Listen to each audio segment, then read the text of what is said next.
J'ai essayé de rendre ça le plus simple possible. Il y a un principe en marketing qui dit quand tu achètes du blanc, ça a de l'impact. Donc, j'ai voulu commencer avec ça. Il ne s'agit pas d'un test pour la vue, mais peut-être d'un test de focus. Alors, l'entrepreneur, qui est une espèce de drôle d'animal quand on y pense, j'aime bien le comparer à un pur sang qui n'accepte pas tellement qu'on le clôture.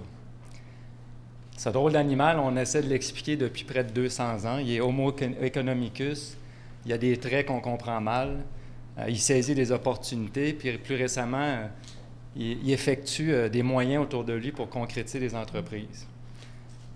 On essaie de le comprendre, on essaie de le duplicater, on essaie de l'expliquer, semer la bonne nouvelle. Puis honnêtement, je ne pense pas qu'on y parvienne, mais il ne faut pas lâcher, parce que ça génère des fonds de recherche, mais plus que ça.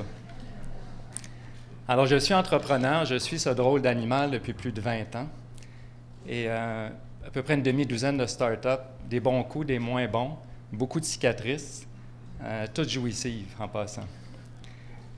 Alors, j'ai décidé il y a 2 ans de traverser la rivière, sans faire un sartre et un beauvoir de moi, d'aller sur la rive droite de l'académie, de l'académia, pour voir qu'est-ce qui se dit et qu'est-ce qui se fait pour coacher nos entrepreneurs, pour m'avoir coaché depuis 20 ans. Alors, en traversant la rive, j'ai décidé de faire un doctorat, et de là, j'ai commencé à étudier les incubateurs, les accélérateurs, les écosystèmes entrepreneuriaux.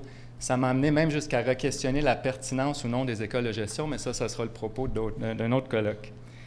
Donc, après ces 2 ans à visiter, à faire le tour d'un écosystème un peu plus grand qui comprend le nord-est américain, l'Ontario, le Québec, quelques endroits aussi en France, je suis revenu en me disant, je pense qu'on a des sérieuses questions à se poser et à voir comment on pourrait améliorer nos pratiques. Donc, les écosystèmes, j'en passerai pas. M. Julien, je pense qu'il y a sa version des choses, mais juste pour vous mettre dans le bain, j'aime bien celui-là parce que Silicon Valley est souvent la référence. Je pense que M. le maire est parti, mais il y a 2 jours à peine, il disait que Sherbrooke serait le prochain Silicon Valley, donc soyez tous avisés. Alors, je lui ai d'ailleurs dit dehors que j'allais le mentionner, mais bien. Alors, Silicon Valley qui présente un petit peu, là, c'est pas très visible, mais c'est pas important. On part d'un pool qui est dans le bas, là, cette espèce de piscine de l'innovation, duquel on fait émerger les plus grandes entreprises qui vont bien sûr rendre lucrative la sortie pour les investisseurs. Donc, l'université est placée dans ce petit bassin-là, à quelque part, comme générateur d'innovation. Babson College, lui, présente des pastilles. Il a peut-être été inspiré de la Société des alcools. Donc, fait un ensemble de pastilles où à peu près tout le monde est dans l'écosystème et place dans le Human Capital, donc un tout petit carré pour les universitaires qui veulent bien former les entrepreneurs, puis qui sait peut-être même mettre les services des professionnels pour innover. C'est tout petit. Alors, qu'est-ce qui se passe derrière tout ça? Il y a un entrepreneur qu'on place au centre de l'écosystème lorsque c'est le temps de faire des graphiques, mais qui, dans la réalité, est complètement en périphérie. Alors, qu'est-ce qu'on fait devant ça? On se dit que l'entrepreneur, en bout de compte, quand il reçoit tout ça, puis il essaie de se placer ou se faire placer, il n'a qu'une quête profonde, c'est de faire un changement de société. Peu importe sous quel médium il l'utilise, il veut se rendre utile. On parlait tout à l'heure des risques, justement, qu'il faut arrêter de l'assommer de risques, parce que comme entrepreneur, quand on parle de risque, on change de pièce. Et si on en parle ailleurs, on change de maison. Puis finalement, on se présente peu au party. Donc, parmi les représentations, il y en a une qui m'a touché dans mon cycle des 2 dernières années, et je la trouve simple, mais à la fois incisive sur le plan de la préoccupation qu'on a au niveau de l'académique. Si vous voulez, c'est un mariage, une triangulation, ça s'appelle un sandbox, c'est un carré de sable triangulaire, vous allez dire, où on joint l'académique avec le business world et le community. Et le community est entendu au sens où le politique et les intervenants sociaux sont inclus.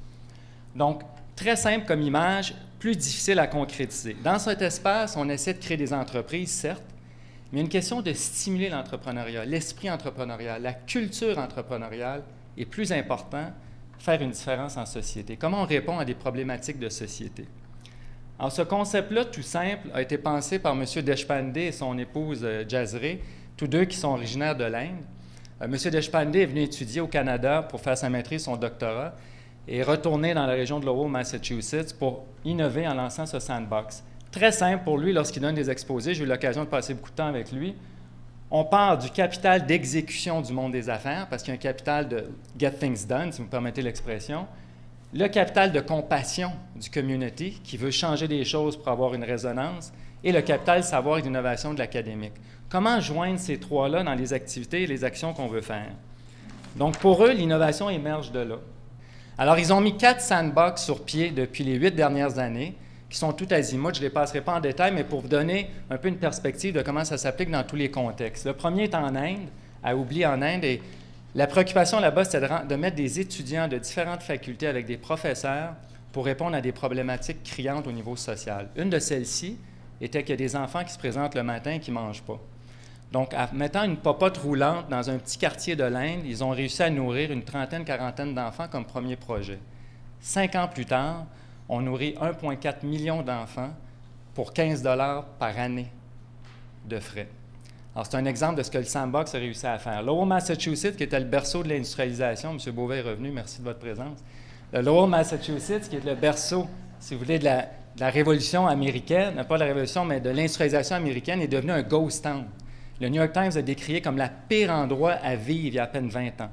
Ils ont fait un sandbox il y a 6 ans pour stimuler la communauté à procéder à faire des initiatives entrepreneuriales et stimuler les jeunes. Au Nouveau-Brunswick, il y a 2 ans, un sandbox a ouvert pour semer une rétention des jeunes. Il y a un grand problème où les jeunes veulent partir.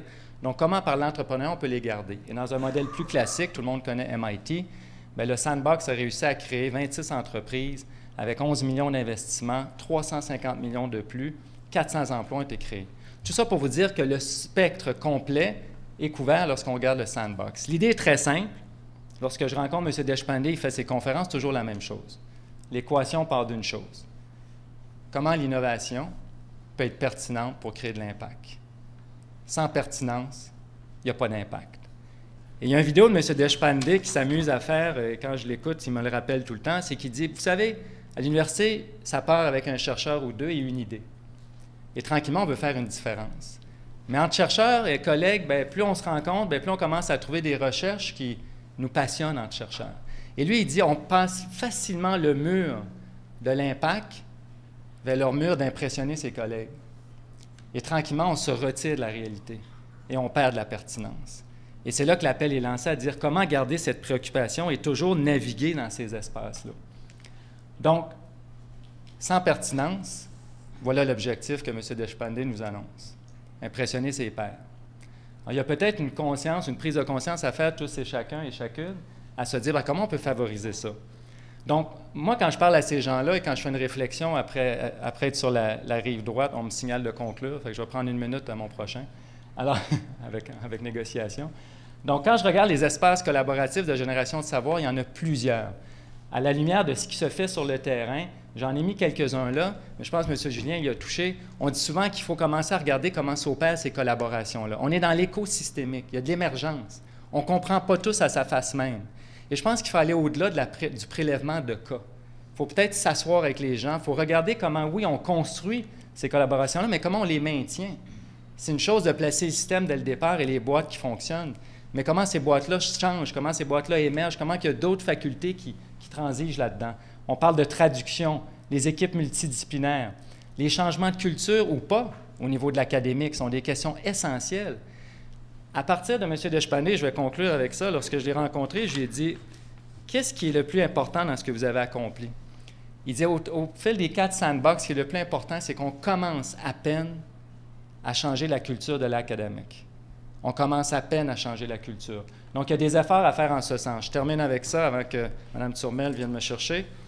On lui a demandé, lorsqu'il a gagné le Forbes India l'année dernière, Philanthropist Award, on lui a demandé qu'est-ce que l'avenir vous réserve, qu'est-ce qu'on devrait faire, qu'est-ce que vous jouez comme rôle avec le sandbox. Il a répondu simplement, As an entrepreneur, you need to identify a problem, on aurait pu dire an opportunity, and scale it up.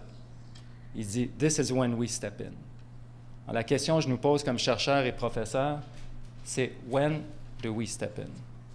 Alors, c'est une question qu'on doit se poser. Donc, je finis sur ma métaphore de la rivière. Après 2 ans sur la rive droite, je constate que quand j'étais entrepreneur, je n'avais lu aucune recherche, peut-être le Harvard Business Review quand le dentiste m'avait retardé, mais je me demandais pourquoi. Et aujourd'hui, je réalise que peut-être que comme chercheur, on a des fruits de recherche qu'on dépose en bordure de notre rive et on laisse le soin à l'entrepreneur de trouver une façon de traverser cette rivière. Donc, la question que je me pose, c'est est-ce qu'on ne peut pas commencer à bâtir des ponts? Puis on le lit, il y a plein de revues, vous le regardez. Je regardais récemment l'Academy of Management qui n'aurait pas dit qu'il y a un gap. Mais quand est-ce qu'on va l'adresser, le gap? Et le défi que je nous lance, que je vous aurais lancé il y a 2 ans, mais maintenant que je nous lance, maintenant que je suis sur cette rive, c'est de dire, parlons non pas de pont, mais d'espace de collaboration sur le pont, pour pas que ce soit juste un transfert de connaissances et que chacun retourne dans sa tanière. Donc, je pense que le défi, non seulement il est là, mais il est criant. Sinon, l'entrepreneur ne la traversera pas, la rivière, garantie. J'ai 20 ans de preuve à cet effet. Merci.